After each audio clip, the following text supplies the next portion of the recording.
Bismillahirrahmanirrahim. Assalamualaikum warahmatullahi wabarakatuh. Perkenalkan, nama saya Fahmi Ramdhani dengan NIM 12370101068. Pada kesempatan kali ini saya akan sedikit banyaknya menjelaskan tentang model konsep model data yang merupakan bab kedua dari mata kuliah basis data dengan dosen pengampu Bapak Arif Fathul Huda. Pertama, di sini akan saya jelaskan secara general mengenai definisi model data tersebut dan tujuan model data tersebut. Pertama, model data pada konteks basis data itu digunakan untuk mendeskripsikan realita ataupun dunia nyata yang kemudian didukung oleh skema dan representasi bagian daripada model data tersebut. Skema ataupun hasil daripada skema tersebut bergantung pada keterampilan perancang kualitas model data yang dipilih. Itu bagian kepada person ataupun orang yang membuat skema daripada model data tersebut. Selanjutnya, bahasan selanjutnya kita masuk ke dalam abstraksi dalam desain basis data konseptual.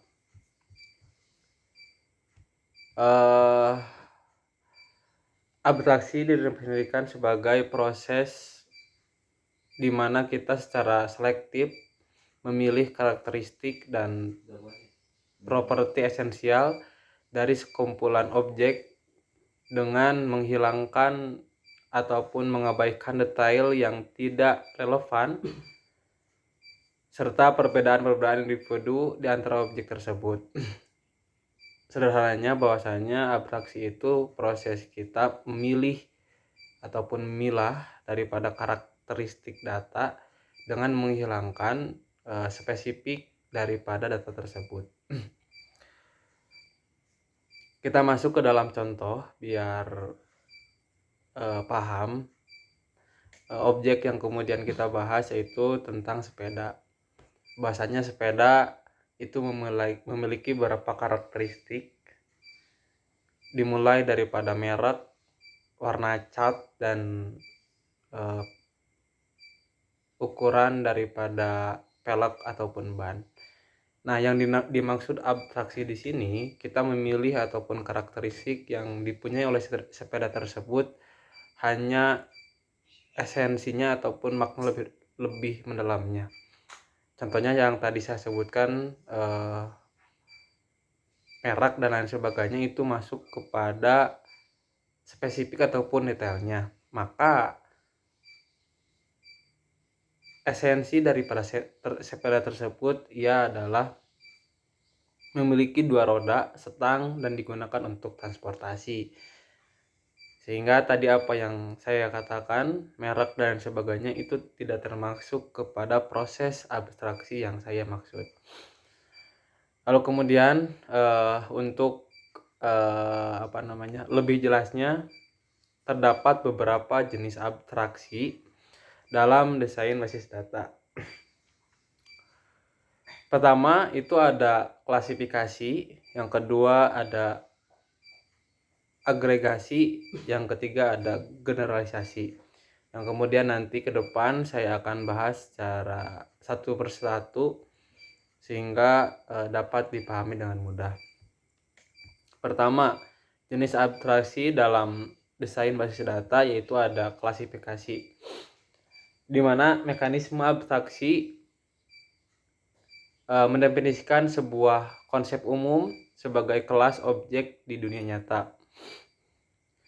Nah, maksud di dalam konsep umum di sini dalam proses mengklasifikasikan objek itu hanya termuat daripada konsep umumnya saja. Seperti ketika kita mencontohkan kepada kelas bulan, bahwasanya bulan dalam 1 tahun itu ada 12 bulan, dan setiap bulan itu memiliki bermacam-macam hari seperti misalkan ada yang 28 hari, 29 hari, sampai 31 hari. Maka ketika kita menggunakan metode klasifikasi, daripada kelas bulan itu kita hanya sebatas menuliskan ataupun membicarakan bahwasanya bulan dalam hari dalam 1 bulan itu terdapat daripada 28 sampai 30 hari. Tidak usah ditulis semuanya daripada 28, 29 dan sebagainya. Itu yang dinamakan klasifikasi daripada jenis-jenis abstraksi. Kemudian ada klasifikasi ganda.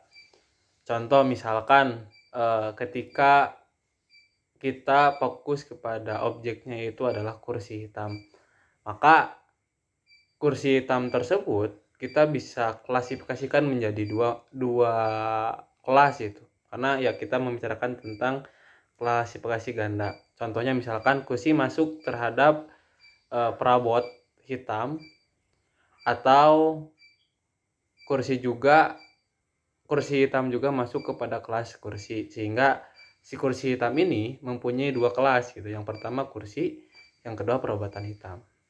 Nah itu daripada jenis abstraksi. Poin pertama itu klasifikasi. Yang kedua ada jenis agresi. Mekanisme abstraksi yang didefinisikan sebuah kelas baru ataupun kelas agregat dengan menggabungkan kumpul dan kelas komponen yang sudah ada. Agregasi berfokus pada hubungan keseluruhan bagian. Nah, tadi sudah dikatakan bahwa agregasi itu adalah sebuah kelas ataupun kelas agregat. Ya, kalau dalam dunia sepak bola, agregat itu poin ataupun gol yang ditambahkan daripada dua babak, yaitu tandang dan kandang, sehingga jadi diakumulasikan menjadi poin. Dan sama halnya juga dalam agregasi dalam basis data ini. Contohnya misalkan ada beberapa kelas, misalkan ada kelas roda, pedal, dan setang. Kenapa roda, pedal, dan setang itu disebut kelas? Karena dalam roda pun memiliki klasifikasi, contohnya merek, ukuran, dan bahan yang digunakan pun juga sama kepada pedal dan setang. Maka dalam proses agregasi ini, roda, pedal, dan setang itu disatukan menjadi kelas sepeda, sehingga tadi apa yang menjadi definisi agregasi itu tercapai. Terus kemudian ada kelas nama, jenis kelamin, dan gaji. Nah, hal tersebut juga bisa disatukan ataupun diakumulasikan menjadi satu kesatuan, yaitu menjadi kelas orang. Kemudian ada kompleksitas pemetaan agregasi. Pertama ada pemetaan sederhana, di mana 1:1. Nah, dalam agregasi orang itu terdiri dari nama, kelas, jenis kelamin, gaji. Satu orang berhubungan dengan tepat satu nama, jenis kelamin, dan satu gaji. Nah, itu pemetaan sederhana daripada agregasi. Kemudian ada pemetaan kompleks, yang mana penggunaan yang menggabungkan kelas orang dan bangunan. Pemetaannya lebih dari kompleks, di mana satu orang dapat menggunakan banyak bangunan dan satu bangunan dapat digunakan oleh beberapa orang. Nah, itu penjelasan tentang agregasi. Kemudian selanjutnya jenis abstraksi dalam desain basis data itu ada generalisasi. Mekanisme abstraksi yang mendefinisikan hubungan subset antara elemen-elemen kelas. Ini menetapkan sebuah konsep yang lebih luas. Nah, contoh semisal ketika suatu objek diabstraksi dengan metode ataupun jenis abstraksi generalisasi. Yang pertama ada kelas kendaraan, adalah generalisasi daripada kelas subset sepeda. Kemudian ada kelas generik orang, adalah generalisasi dari setiap subset pria dan wanita. Nah, sederhananya untuk generalisasi itu menggabungkan daripada beberapa subset. Contoh semisal sepeda, motor, dan mobil itu masuk kepada kendaraan.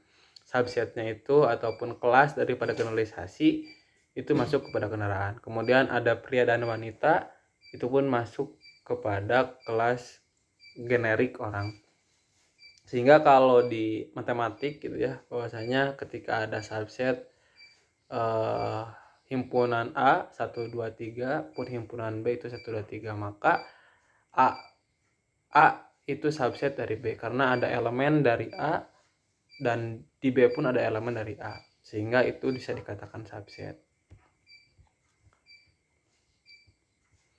Nah, kemudian ada independensi abstraksi. Daripada tadi 3 jenis abstraksi yang telah saya jelaskan, bahwasanya daripada jenis-jenis itu pun memiliki definisi abstraksi, yang mana masing-masing menyediakan mekanisme untuk memetakan informasi yang dibutuhkan oleh dasar matematis mereka. Contohnya ketika abstraksi klasifikasi itu hubungan yang ditetapkan keanggotaan dasar matematis keanggotaan himpunan. Jadi misalkan himpunan A 1 2 3 4. Nah, itu udah masuk kepada klasifikasi. Kemudian ada agregasi, itu adalah komposisi himpunan yang mana tadi digabungkan antara contohnya yaitu tadi seperti roda, pedal, setang itu masuk kepada kelas sepeda. Yang terakhir ada generalisasi yang tadi udah dijelaskan, yaitu dalam segi matematis hubungan subset. Itu tentang abstraksi dan jenis-jenisnya. Kemudian kita masuk kepada properti pemetaan antara kelas koordinalitas. Nah, yang akan dibahas yang pertama ada agregasi biner, adalah pemetaan ataupun mapping yang ditetapkan antara dua kelas. Misalkan ada C1 dan C2 yang menunjukkan antara elemen-elemen dari dua kelas tersebut, misalkan agregasi user antara kelas person dan building. Nah, daripada pemetaan tersebut ada pemetaannya dibagi menjadi dua. Yang pertama ada kardinalitas minimal dan kardinalitas maksimal. Kita contohkan, misalkan untuk kardinasi minimal itu ada definisinya, yaitu beberapa elemen dari kelas C mungkin tidak dipetakan oleh agregasi A. Contohnya misalkan beberapa bangunan mungkin tidak dihuni ataupun tidak digunakan. Yang kedua, ada setiap elemen di kelas C harus berkorespondensi dengan setidaknya satu elemen di kelas lain. Contohnya yang pertama ada setiap orang diasumsikan menggunakan setidaknya satu bangunan. Itu kardinalisasi minimal. Nah, kemudian kita kepada kardinalitas maksimal. Pertama, definisi yang kemudian hadir daripada kardinalitas maksimal, setiap elemen C dapat berpartisipasi dalam paling banyaknya satu pemetaan. Contohnya, setiap bangunan dimiliki oleh tepat satu orang. Kemudian ada ketika N-nya banyak, setiap elemen C dapat berpartisipasi dalam sejumlah besar pemetaan. Contohnya, setiap orang dapat menggunakan banyak bangunan. Gitu. Nah, lalu kemudian ada klasifikasi tipe agregasi. Pertama, tadi membicarakan dua kelas yaitu C1 dan C2. Ada tipe agregasi yang pertama one to many, many to one, dan many to many. Nah, kita langsung contohkan aja tipe daripada agregasi ini. Pertama, one to one. Bisa kita contohkan ke dalam dunia akademik bahwasanya setiap mahasiswa itu tepat memiliki satu nomor induk mahasiswa. Nah, itu tipe agregasi one to one. Dan udah pasti tentu bahwasanya ya mahasiswa pasti mempunyai satu hubungan dengan NIM itu sendiri dan tidak akan sama dengan NIM orang lain. Kemudian ada one to many. Nah, ketika kita contohkan kepada dunia akademisi bahwasanya satu orang mahasiswa itu berhubungan ataupun memiliki berbagai mata kuliah gitu. Jadi satu entitas berhubungan dengan banyak entitas. Contohnya tadi bahasanya satu mahasiswa itu tentunya memilih ataupun membawa daripada beberapa mata kuliah. Nah, kemudian ada many to one. Entitas banyak berhubungan dengan satu entitas. Kita contohkan kepada akademisi ketika ada beberapa angkatan ataupun kelas itu dilaksanakan dalam satu waktu, misalkan dari pukul 7 sampai 9.30. Waktu itu bisa dikatakan manituan karena dari beberapa kelas itu menggunakan satu waktu. Nah, kemudian ada many to many. Bahwasanya beberapa entitas berhubungan dengan beberapa entitas pula, yang mana ini bisa kita contohkan bahwa beberapa mata kuliah itu diambil oleh beberapa mahasiswa pula, karena ini berhubungan dengan beberapa entitas ataupun komunal, sekelompok orang dan sekelompok mata kuliah. Itu untuk penjelasan terkait klasifikasi tipe agregasi. Lalu kita lanjut kepada agregasi NR, di mana pemetaan ataupun mapping yang ditetapkan antara 3 ataupun lebih kelas. Misalkan contoh daripada agregasi NR itu menggabungkan daripada pertemuan, mata kuliah, dan ruangan. Nah, hubungan ini mengklasifikasikan konsep bahwa satu mata kuliah tertentu bertemu pada hari tertentu dan di ruangan kelas tertentu. Misalkan mata kuliah basis data bertempat ataupun dilaksanakan di hari Jumat sore di ruangan 3002. Nah, itu kan ada beberapa entitas. Yang pertama ada entitas mata kuliah, yang kedua ada entitas waktu, dan yang ketiga ada entitas ruangan. Sehingga itu mendefinisikan daripada agregasi NR. Oke, kita lanjut kepada konsep koordinasi yang sama. Nah, daripada konsep tadi konsep kardinalitas yang sama itu tidak jauh beda dengan contoh yang tadi disebutkan di awal. Nah, kita masuk aja kepada definisi properti cakupan. Nah, kita jelaskan kepada generalisasi, yang mana abstraksi yang memetakan pemetaan dari kelas generik ataupun superkelas ke kelas subset subkelas. Properti cakupan menjelaskan bagaimana elemen-elemen dari kelas genetik didistribusikan di antara kelas-kelas subset.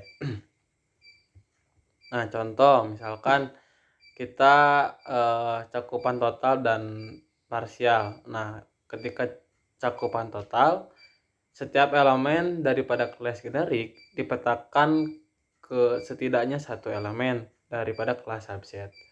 Nah, contohnya setiap orang harus berupa pria dan wanita. Itu untuk jenis cakupan total. Yang kedua ada jenis cakupan parsial dengan definisi kelas generik yang tidak dipetakan ke kelas subset manapun. Misalkan ada kendaraan lain ataupun truk dan bis yang tidak masuk dalam subset tersebut.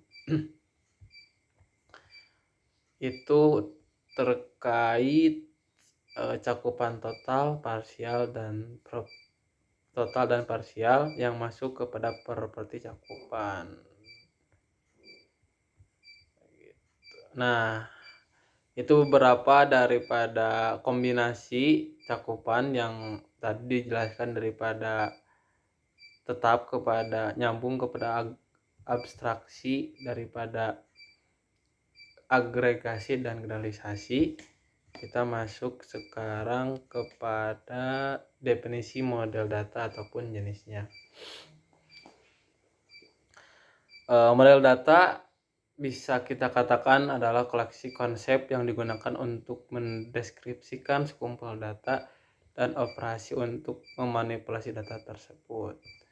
Nah, sebagaimana tadi dijelaskan bahwasanya kadangkala dalam memecahkan suatu masalah matematis kita perlu menggunakan manipulasi aljabar, sehingga daripada manipulasi tersebut kita menghasilkan satu kesimpulan.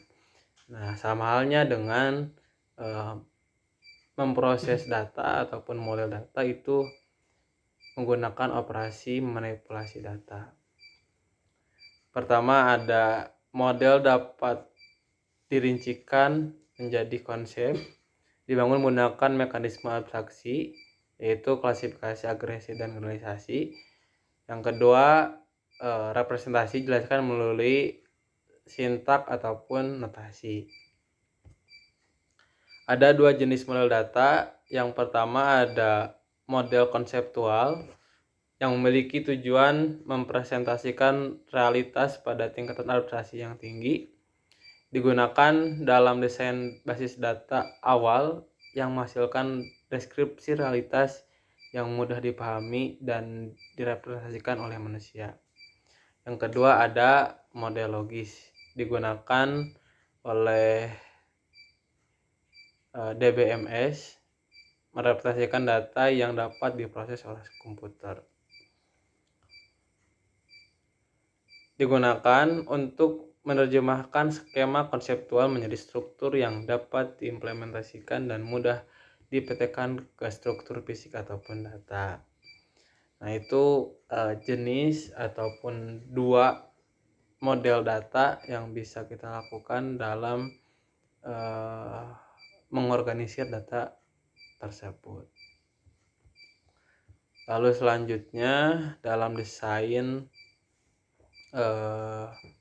data konseptual itu ada skema, yang mana skema ini representasi daripada porsi spesifik realitas yang dibangun menggunakan model ataupun tertentu.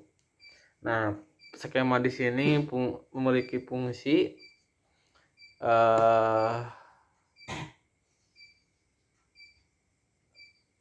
skema bertindak sebagai constraint untuk data aktual di antara semua koleksi data yang mungkin hanya yang memahami struktur yang didefinisikan oleh skema yang disebut legal instances. Yang kemudian ada intense dalam model data, memiliki sifat sebuah skema ataupun koleksi data yang dinamis berupa seiring waktu yang sesuai dengan struktur data yang didefinisikan oleh skema. Contohnya, John Smith memiliki 2 mobil, Marcy Smith 0 dan John Doe 2 mobil. Kemudian selanjutnya ada hubungan antara model, skema, dan intense. Pertama, model data menyediakan aturan untuk menyediakan data. Yang kedua, ada skema menggunakan aturan model untuk mendeskripsikan struktur realitas dan menyediakan aturan untuk memverifikasi validasi intense.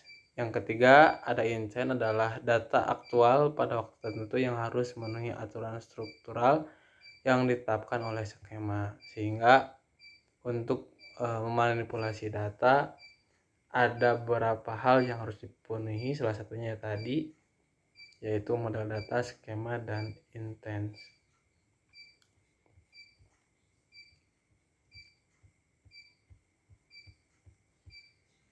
Nah, kita masuk kepada bahasan yang terakhir, yaitu tentang model entry relation.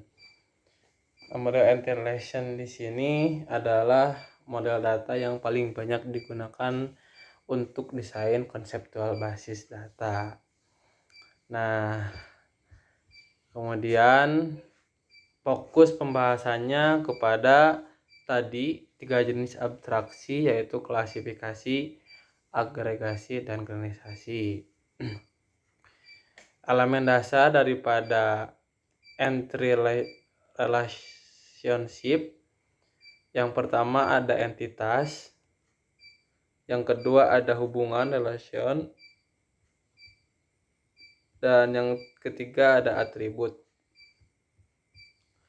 Nah, daripada elemen dasar model entry, pertama ada entitas, sebagaimana dia merepresentasikan kelas objek daripada dunia-dunia nyata seperti misalkan sepeda, bulan, dan sebagainya. Yang kemudian ada 2, hubungan relationship, merepresentasikan agregasi dari 2 ataupun lebih entitas yang menunjukkan korespondensi antar kelas. Yang ketiga ada atribut yang merepresentasikan properti dasar elementer daripada entitas hubungan, misalkan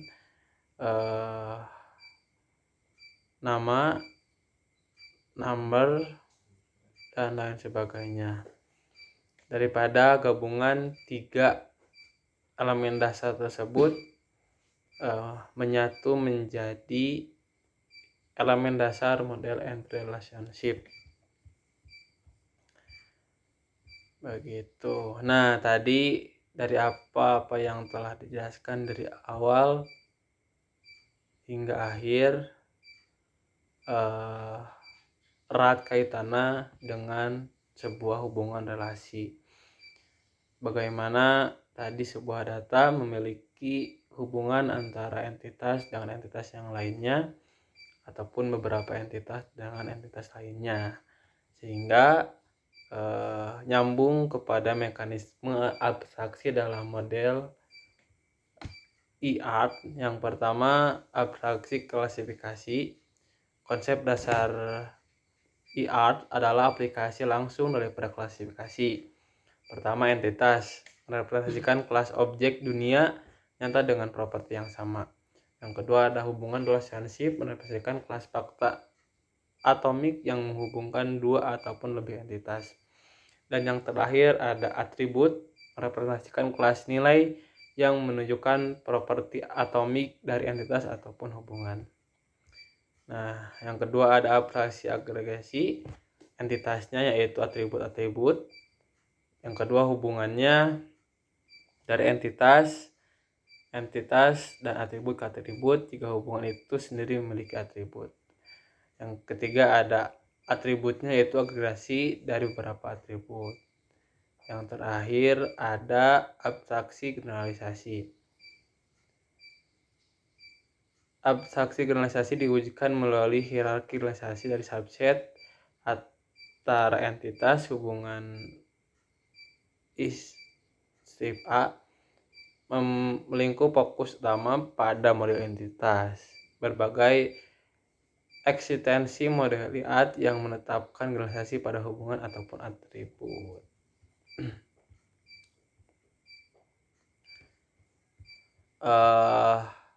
Itu mungkin daripada penjelasan sedikit banyaknya terkait model data, dan ini erat kaitannya dengan abstraksi desain basis data yang tentunya bisa digunakan dalam manajemen basis data, sehingga dalam mengklasifikasikan data ataupun mengorganisir data itu tidak berantakan, disusun secara rapi dengan berbagai jenis abstraksi, sehingga dalam proses search ataupun pencarian dari data tersebut itu tidak bingung dan memudahkan komputer untuk mencarinya. Ini sangat penting untuk membuat skema ataupun membuat sebuah desain dalam menentukan data yang telah kita punyai, karena berbicara tentang data itu hakikatnya adalah penjabaran ataupun penjelasan daripada objek tersebut, sehingga model daripada desain ini kiranya perlu digunakan untuk memudahkan dalam memberikan kelas-kelas sesuai dengan jenis, ukuran, dan formatnya itu sendiri. Mungkin itu penjelasan daripada sedikitnya terkait abstraksi dalam desain basis data dan konseptual. Semoga saya sendiri bisa terus menggali daripada desain ini, dan mohon maaf apabila terdapat kata-kata yang kurang dalam penjelasan malam ini. Semoga ke depan kita bisa terus menggali dan memahami materi kali ini. Sekian dari saya. Assalamualaikum warahmatullahi wabarakatuh.